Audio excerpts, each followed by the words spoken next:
Hello, everyone. Today I'm going to be going over three types of people, which is the broke, the middle class, and the rich. And also, I'm going to give my perspectives on all three of them. And also, I'm going to give three ways that you cannot be broke. Now, I understand a lot of people say, "Well, I'm always broke," and they always complain about it.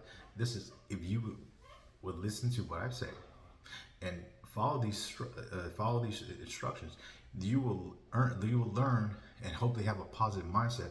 You will learn the tools of not to be broke. With that said, further ado, I'm going to go into the three categories of people.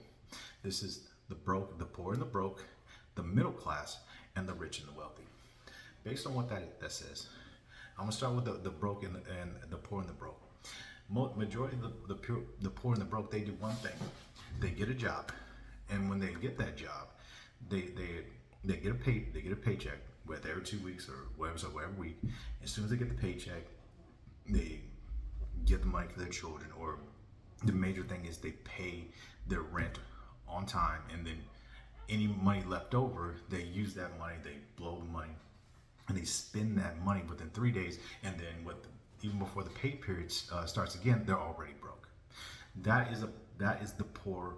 That is a broke mentality. That's why majority of the time they're broke, and they don't have no money, and they're begging and borrowing for money, and then at the end you let them borrow money, and then in the end they don't give you any money back.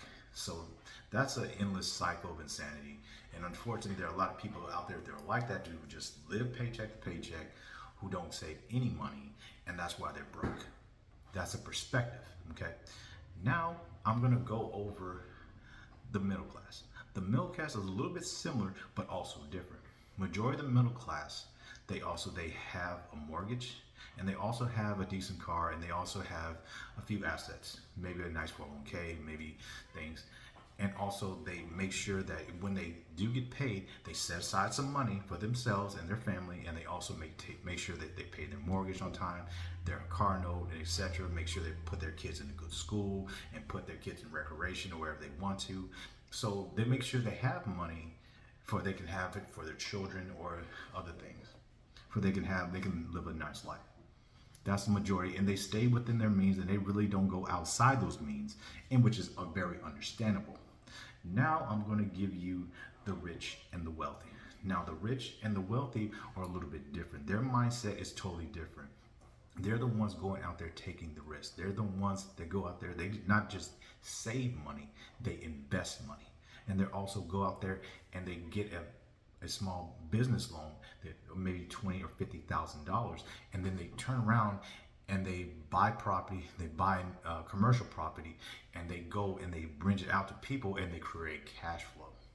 Okay, understanding that with that mindset, they're willing to take the risk, and I try to and tell people, especially broke and maybe some middle class, and I try to tell them how to do that, and they say, "Well, no, Henry, that's not, don't want to do that. You got to pay a lot of taxes, you got to do all this." And with that said, that is true. You do have to pay a lot of taxes, but if you're willing to take the risk, the reward is much better in the end.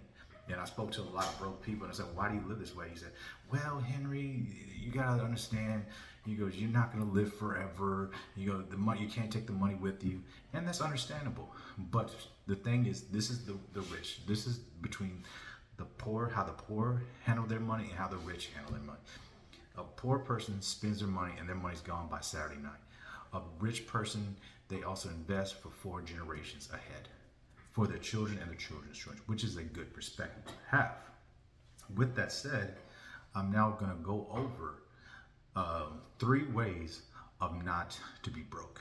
Okay, the first step that you have to do is you have to learn to save money. Now, I'm going to give you a story about a woman.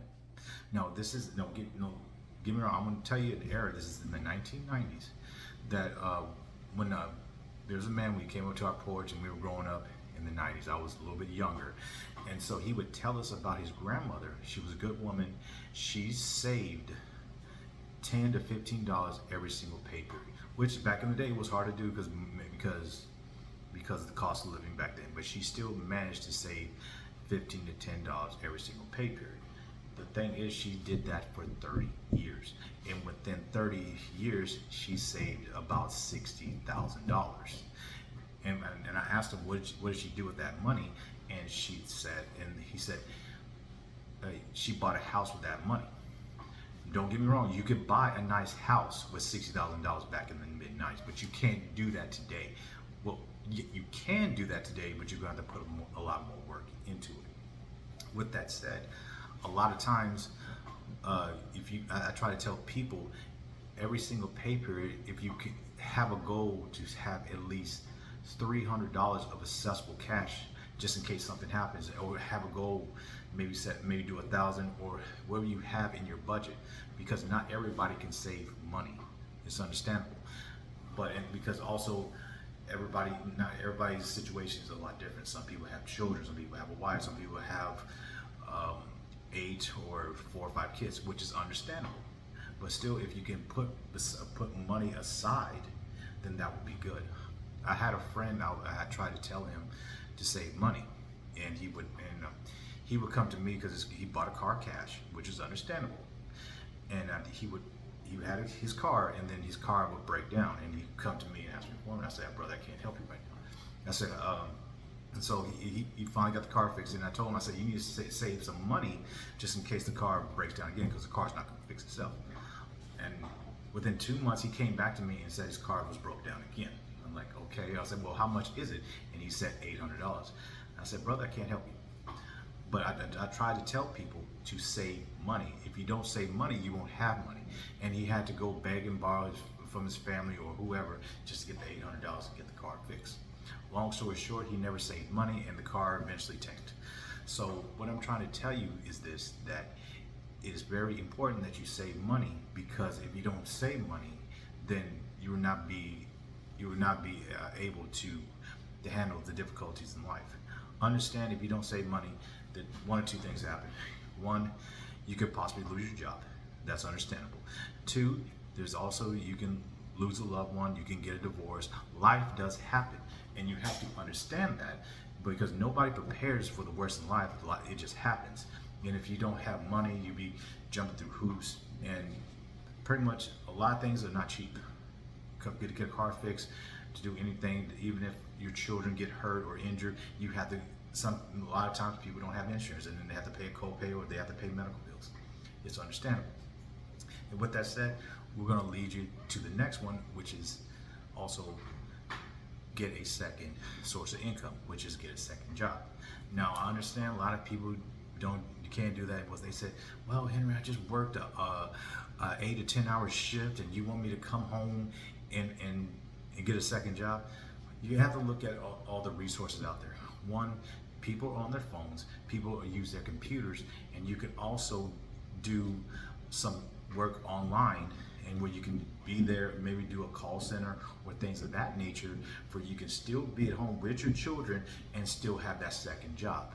And there are other sources of income, which is rideshare, which is Lyft and Uber, DoorDash, Favor, which you can also use your car. You can use other sources to do it anytime you want, for you can make extra income. There's always second jobs that you can do. You can also do part-time jobs, like either work at a fast food joint. A lot of people have done that. If you need a job, the jobs are out there. It's just that you just tell them the situation, say, hey, I want to get a job within this amount of time. Can you help me? Some places will say yes, some places will say no in that light. Which leads me to my next and final way of not to be broke, which is find a source of income. Now, in this day and age, people are doing a lot of things online, which I said before. A lot of people are creating accounts for they can make more money, which is on Facebook, Instagram, and also YouTube, for they can make more income and create content and things of that nature. And some people, they have so many followers that you make so much money. And with that said, those are 3 ways of not to be broke. And like I said before, it's all based on your perspective and based on your mindset. And now I've gone over the poor and the broke and how they live, the middle class, which they stay in their means, and the rich people and the rich and the wealthy, which they're going and they're taking the risks and doing the things they need to do just to generate more income. And finally, 3 ways of not to be broke, which is save money, number one. That's the key. Save up and also have at least, if, for your rent or mortgage, if it have, take how much you have and multiply it by 3. Okay, so if your rent's $1,000, you should have $3,000 saved up just in case something happens. So save money, get a second job, find a source of income that generates more money. And when you do that, you'll make your life better, because nobody plans for the worst. Sometimes we have to be prepared for that. With that said, this is Henry Gates. Thank you.